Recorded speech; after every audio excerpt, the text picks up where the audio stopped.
Koodjärva lugu ulatub juba 5 aasta tagusesse aega, kui ma juhtusin kuulama toonase Kood Jõhvi värske juhi Karini hästi inspireerivat lugu sellest, mismoodi nad alustavad Jõhvis programmeerimiskooli tegevustega ja mul tekkis sellest hetkest selline tõsine klikk, et Järvamaa või Kesk-Eesti vajab ka midagi sellist.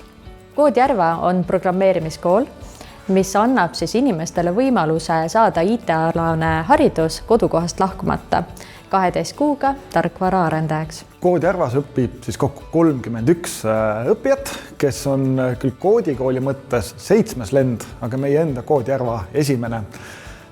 Õppijate keskmine vanus on kuskil 26-27 aastat ja erinevalt teistest õppekeskustest on naiste osakaal päris korralik. Meie jaoks on hästi oluline kohaliku kogukonna kaasamine ja koostöö erinevate partneritega selleks, et Koodjärva jätkusuutlik areng oleks kogukonnas toetatud. Koodjärva annab kindlasti Kesk-Eesti piirkonnale väga palju uusi võimalusi, ma tahaks loota uut hingamist ja seda tunnetust, et kui midagi väga tahta, siis siin on kõik võimalik. Ma tahtsin proovida uudset õppimisviisi, kus puuduvad õpetajad.